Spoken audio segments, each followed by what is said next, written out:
That's why I say a little bit more about poetic terrorism. This is picking up on a video I made a couple of weeks back, where I first used that phrase, which comes from a writer called Hakim Bey. Before I explain what poetic terrorism, I'll say what terrorism is in this theory, because there's lots of different theories of terrorism. But the specific branch of it I'm talking about, and that Hakim Bey talks about, is an understanding of terrorism as a provocative act.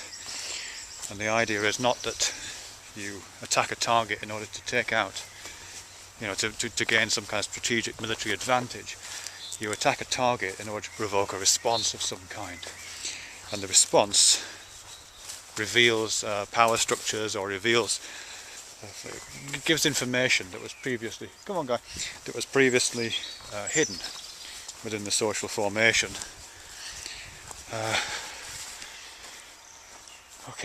But it's staying within that, and just staying within the idea of terrorism rather than specifically poetic terrorism. The complexity of a response varies enormously, and the success of a terrorist act, just in the terms that I'm talking about, is measured by the complexity of its response. And if you want to just compare very briefly the 9/11 attacks on the World Trade Center with what became known in Britain, at least, as the 7/7 attacks on the London Underground and on a bus, which was a series of bombs also planted by Muslim extremists, which caused about 50 odd deaths and some disruption to the transport system. I think that difference in complexity, difference in response is evident. The attack on the World Trade Center was a devastating attack for all kinds of reasons, but enormously effective as a piece of terrorism. Not just because it provoked a military response, which it did. The move into Afghanistan and probably the subsequent war in Iraq were pretty much a direct result of that attack, and the tightening of legislation at home, really, the Patriot Act, those kind of things, were again direct results of that initial act of terrorism. So they became part of the fabric of response, and, as I say, revealed power structures that were always there but slightly more hidden. But also there was a lot of other responses as well. It wasn't just that the obvious forces of state power were mobilised at that point. All kinds of other responses came out as a result of this very complex act. There was a heck of a lot of academic responses, which doesn't sound terribly important compared to the other things I've mentioned, but the level of discussion which went on around it was enormous. I mean, there must have been a couple of hundred PhDs at least written about the 9/11 attacks. The amount of discussion about Islamic fundamentalism just went through the roof. The number of books and articles that were written analysing that moment, not just historically but also politically, symbolically, mythologically. The amount of just its use as a kind of iconic moment really became very significant. Steven Pinker uses it as one of these key examples at the beginning of one of his books, The Stuff of Thought, for example. George Lakoff also writes about it in metaphorical terms, how the toppling of those towers was like the falling of two giants that stand guard over the States. It's a kind of little metaphor that he was playing with for that. I think I've talked about it as being kind of representative of knocking the two front teeth out of an imposing bully from their perspective.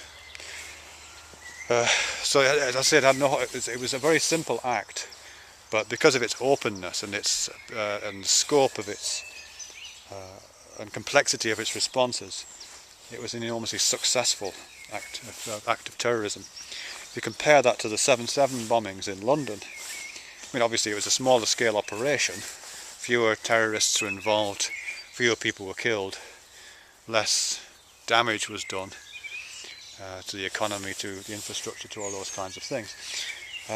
But the response was much simpler. It did provoke certain responses. It provoked police responses and military responses, including a tightening of security, which resulted eventually in the unwarranted shooting of a Brazilian tourist, effectively. But also responses from Londoners. There was a short campaign of the kind of Not Afraid campaign, where people would hold up signs saying "Not Afraid," spirit of the Blitz kind of thing. But generally speaking, the response wasn't complex. There wasn't the level of academic and artistic and political and sociological attack on this. There wasn't that kind of range. It didn't have the symbolic power that the 9/11 attacks did. Actually, it's worth looking at the dedication on the Twin Towers that the Japanese, I can't remember his name, the Japanese architect who designed the Twin Towers, he wrote this lovely dedication for the Twin Towers, which is extremely poignant given what eventually happened to it. Thankfully, he was already dead by the time the towers came down. But as I say, the London bombings didn't have anything like that symbolic value. I mean, in a sense, I think at least, the reason why we sometimes refer to the London bombings as 7/7 is a kind of attempt to inherit some of the symbolic power of the 9/11 attacks. Because 9/11, just those two numbers have become so iconic for that whole raft of complex, interrelated discourses. That by saying 7/7, I think we're trying to inherit some of that. In some ways, I guess, for UK citizens, it's quite fortunate it happened on the 7th of the 7th rather than the 8th. You know, what would we call it? Would we call it 7/8 or would we call it 8/7?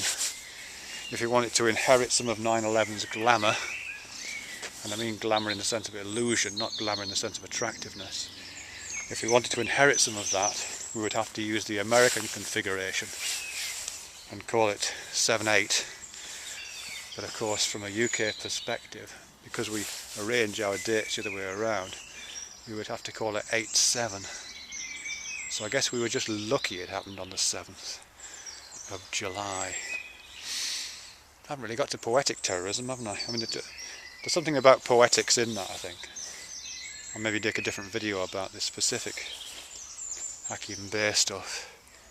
But yeah, just in that, I suppose all I'm saying is that there is a strange poetics going on within acts of terror that give them potency and allow them to explode across all kinds of different discourses, and others that are a bit more like doggerel, just pieces of crap bathroom wall poetry that basically just say one thing, someone comes along and tries to wipe it out.